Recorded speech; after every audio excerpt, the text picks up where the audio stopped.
Hello, second grade. Today we're going to continue learning about how to prepare for our first Holy Communion. So, with that being said, we will jump right into it.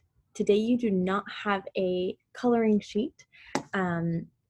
We were supposed to continue our story today, but we ended up finishing it yesterday. So I'm just going to review and make sure that you remember what we talked about yesterday. So yesterday we talked about how to prepare for our first Holy Communion. What was the first way that I told you that would help you prepare for your first Holy Communion? Yes, it was being obedient to your parents and listening to your brothers and sisters, right? Good. What was the second way that I told you that you could prepare for your first Holy Communion? That's very right. I told you to pray the rosary. Even if you can't pray it as a family, you can pray a little bit of it by yourself, right? Great. And then I talked to you about this young girl named Agnes. She lived in Rome, and she loved Jesus very, very much. And she wanted to keep Jesus close to her heart.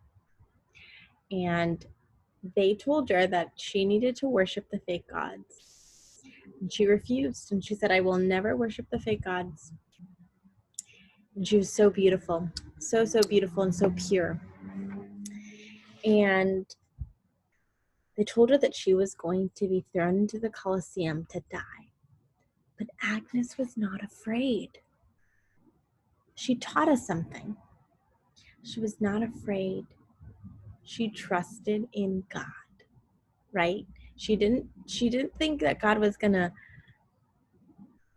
take her away from the Colosseum. All she asked God was that God be with her. And God did not fail. So today we're going to be talking about virtue and vice. So a vice is something that's not good. It doesn't make our soul feel good. It actually makes it feel yucky. And some vices can be very tricky because these vices don't make us feel. They can make us feel tricky, or they're tricky because some of these vices kind of make us feel happy for a little bit, just a little bit.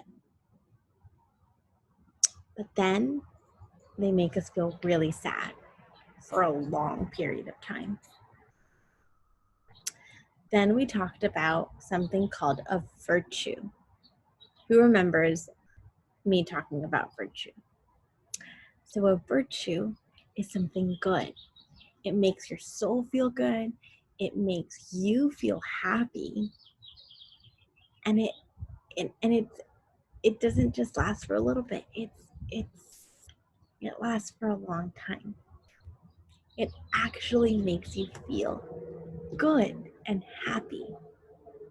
So a virtue is a virtue good or is it bad? Give me a thumbs up if you think it's good, and give me a thumbs down if you think it's bad.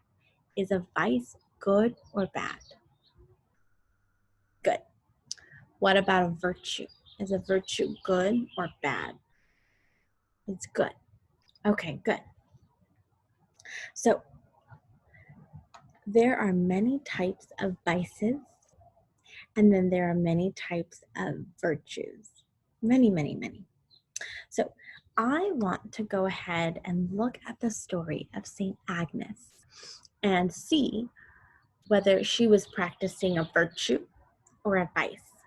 Okay, so let's go through the first part.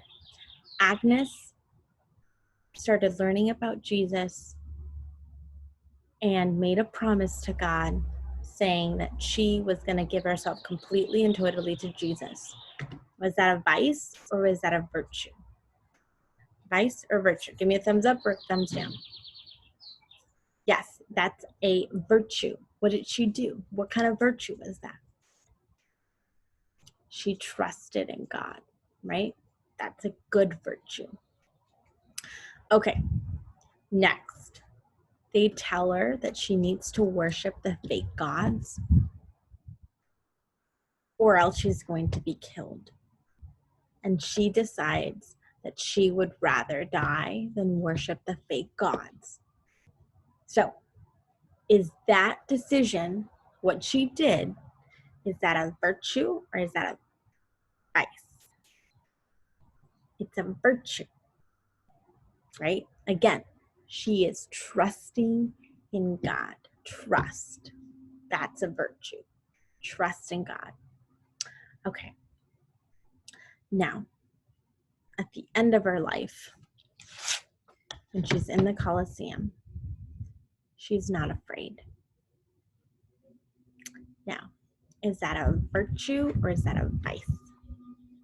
It's a virtue, right? She's still trusting in God. Now, sometimes we can do things a couple of times. That doesn't make it a virtue. You have to do it over and over and over and over and over again. So, for example, let's say St. Agnes only trusted God one time. Would that be a virtue? No. What if she kept on trusting God over and over and over again? Would that be a virtue? Yeah. So you have to do it over and over and over again. So let me give you an example. Let's say Billy. I'll draw it for you. Let's say we have a friend named Billy. And you know Miss Santana is not the best artist. Okay, Billy right there. And his mom is over in the kitchen. And she is calling Billy and saying, Billy. She's saying, Billy, go pick up your shoes that you left by the door. Go pick up your shoes or go pick up your backpack.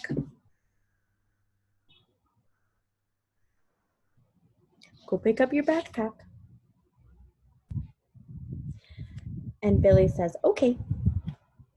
And he does it as soon as his mom tells him. Now, is Billy doing something good? Yeah, he was doing something very good. Now, let's say later on in the day, his mom tells him to go take out the trash. And Billy thinks, no. He's thinking in his head and he's saying, I already went to pick up my backpack. I don't want to go throw out the trash. And he doesn't do it right away. Was that a good decision or a bad decision? It was a bad decision, right? He's supposed to be listening to his parents. Now, so he doesn't. He stays on the couch and watches TV. Now, let's say Billy,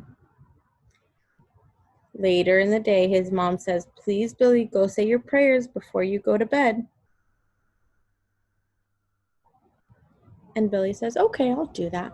And so he says his prayers before he goes to bed. Did Billy do something good or something bad? He did something good, right? But did Billy do something good over and over and over again? No. He did good things, but he didn't do a virtue. He didn't have virtue yet, right? To have virtue, we have to do it over and over and over and over again, right? Sometimes we're human and we don't do things, right, over and over again. But God gives us the grace to be able to do it again and again and again, right? So in order to do a virtue, we have to do it over and over and over again so that it's a virtue. But Billy did do something good. He made good decisions. So that doesn't mean his decisions were bad. It just means that he needs to try to make it again and again and again and make good decisions so that he can be a virtuous person, so that he can have virtues, right? So today, I'd like to encourage you to be a virtuous person and practice the virtue of self-control. How do we practice the virtue of self-control? Well, we decide. We decide how we act. We decide what to say. Maybe your brother and sister might be teasing us about something. Well, you get to practice the virtue of self-control and say, I'm not going to say anything mean. They can say something mean, but I'm not going to say anything mean, right? Or let's say your mom asks you to take out the trash as one of your chores. You can practice the virtue of self-control by telling yourself, oh, I don't want to do it, but I'm going to do it, right? So that's the virtue of self-control.